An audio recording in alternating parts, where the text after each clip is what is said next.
In this video, I'm going to share with you guys how we seed save our carrots here on the homestead, and then also how we go about planting them during the different times of year so that ideally we'll be able to have carrots to pretty much harvest almost year round, and during the parts of the year where we can't really harvest them, that we have grown enough that we have got them preserved and inside the pantry. If you're not, make sure that you hit subscribe and hit that little bell for notifications as we put out new videos every Wednesday, and sometimes a few surprise ones in between there.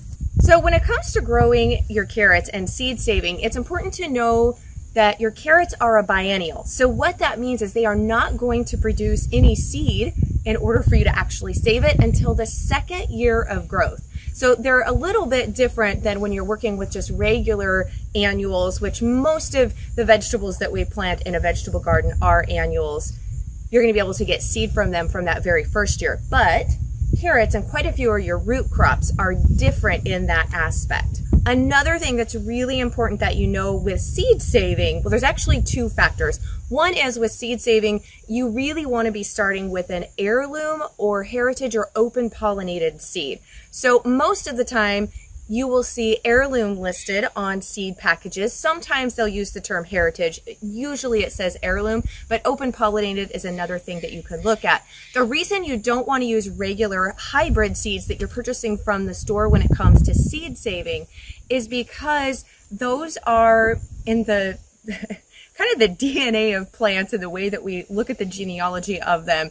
Most of the time, the seed that you're purchasing from the store, if it doesn't say heirloom, but it's a hybrid, it's an F1. So that means that they have taken the best characteristics from a couple different types. They usually will look at different types of carrots. So it's all within the same plant family. So for example, when they are looking at cucumbers or zucchini, they're going to pick one that usually is more disease resistant, has those type of characteristics, and they'll look at another one that is a prolific plant or produces very uniform looking type. They look for different things, and they take the best characteristics from two plants and they put them together into a hybrid. But within that first year, so it's what we call the F1, if you try to seed save from that, the seed that you save when it regrows the next year, it's going to revert back to one of the parent plants. So it means that you're not going to get the same produce.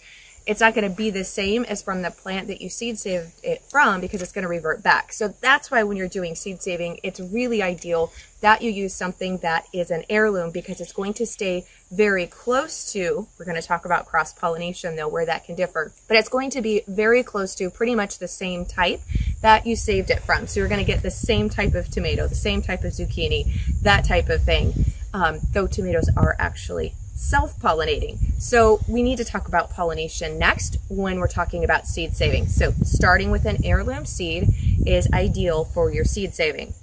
But then you need to know how that plant pollinates itself. So if something is cross-pollinating, then it's trickier when it gets to seed saving.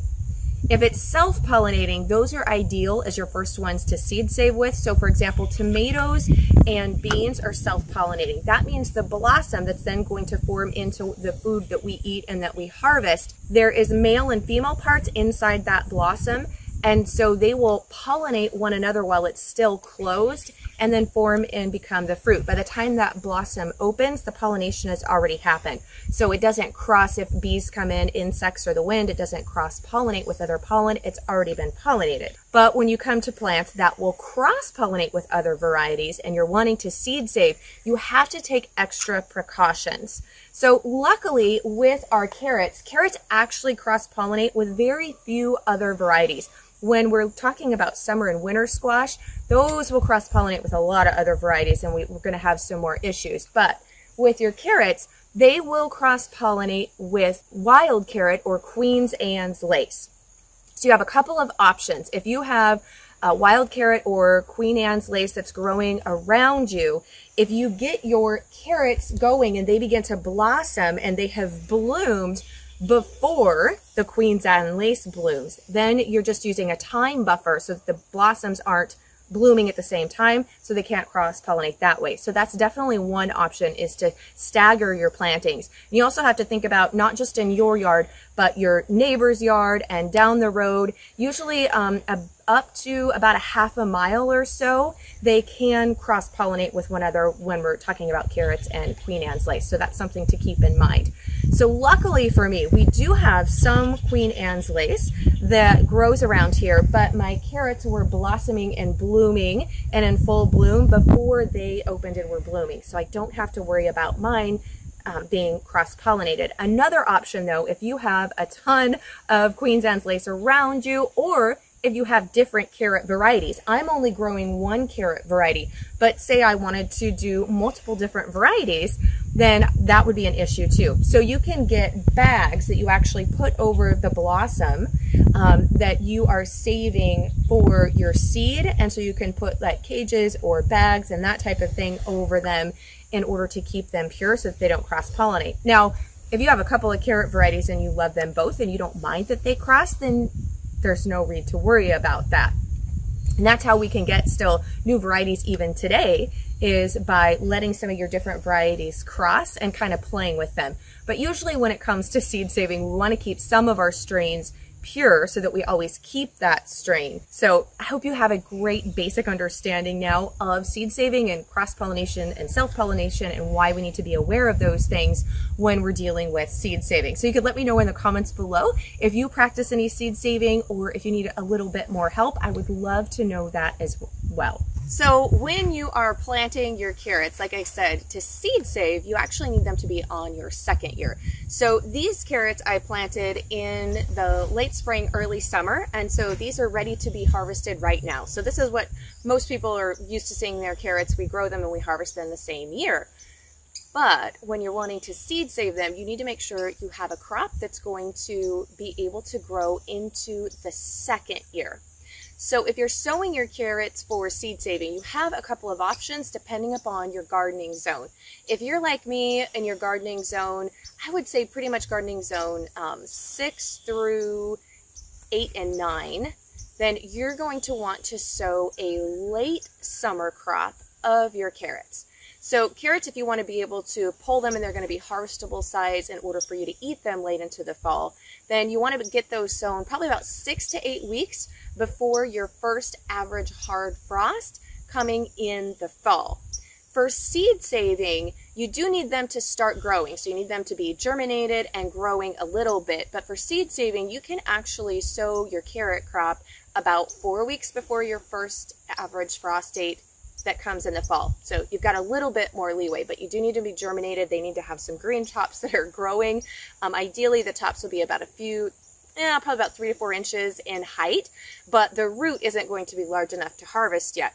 When that first hard frost comes, they're pretty much going to stay at that size as the weather turns colder and we have less daylight hours. The reason that's important to know is because if you are hoping to harvest them throughout the fall months and you only get them planted about 4 weeks before that first frost hits you, they're not going to grow anymore and they're not going to be biggest to harvest, which is actually what happened to me last year. But it worked out great in order for me to seed save. Carrots you can leave in the ground. They will do just fine. They'll kind of go dormant during those winter months. We had over 3 feet of snow. We got down into the temps that were in the single digits Fahrenheit. We don't usually get below 0, but with wind chill factors during the winter months, we'll definitely get down to about 5 degrees.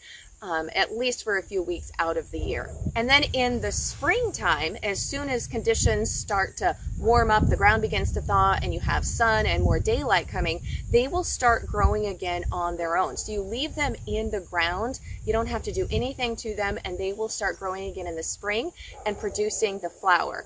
Now, if you live in a really, really cold climate, other options depending upon your climate is to pull the carrots up and to store them in a controlled environment with certain humidity and temperatures that keep them dormant throughout the winter months. And then come spring, you'll just plant them back in the ground and then let them continue to grow in order to get blossoms and seed from them in that second year.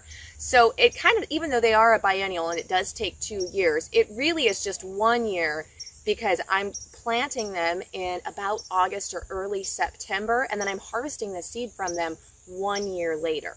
So once you hit the spring on that second part of it, going into its second phase of its growing, you will notice that you will start to get a lot of top green growth. So it's going to get really tall, and then it starts to produce these gorgeous blossoms, and they get pretty high, usually about between 4 and 5 feet high, and you're going to get these really pretty white blossoms. So you want to make sure when you're seed saving that you're seed saving from the ones that are producing really well, aren't showing any signs of disease, and ideally are producing the earliest. And that also works really well for your seed saving with the carrots. So you're going to kind of mark and look at them, pick out those plants. And it's also important with seed saving that you're doing diversity. So meaning you don't save seed from only one plant. You want to be saving some of your seed from as many plants as possible so that you have good diversity, even though they're within the same variety. You planted at the same time, and you probably planted them from the same packet of seed initially until you begin seed saving on your own. So of course, when they first begin to blossom and bloom, you're going to have the really pretty white flowers, and then the seed head is going to take on a green color. And then as it gets closer to being mature and ready to seed save, those seed heads are going to darken up, and they're drying and they're turning that brown. And that's at the point that we want to begin harvesting those to actually save for our seed. Whenever you're seed saving, you always want to let it go beyond the point of maturity, or if we're talking about something like a bean where you would normally be eating it, but even with a tomato, and that's also why we are doing this with our flower seed heads, is you're letting it get completely dry, or as close as possible to being completely dry on the plant, and that helps you have more viable seed and a much higher germination rate when you go to plant them again to grow the plant. So to harvest your seeds, pretty easy. If you've got a brown paper bag, these work great for putting the seed heads in, and then some scissors or some type. I've just got my pruning shears here. Gardening scissors work great. And so we're going to go through and harvest the seed heads that are ready and get them into this bag. So we just want to clip off the top of the umbrella here. So we're just going to take that and then put that in our brown paper bag. A brown paper bag is great because it's still breathable, but as this continues to dry, then it's going to catch any of the seeds if they start to fall off. So these are great to use in your seed saving. And then this one, as you can tell, is really getting dry and is even more brown than the other one. So as long as they're fairly dry, this one's ideal, but I really need to start to pull these plants out to make room for other crops. So we're going to begin to harvest these. So I've already went through and pulled and harvested the seed heads from another row of our carrots, but I wanted to save this last row so that I could film and share it with you guys.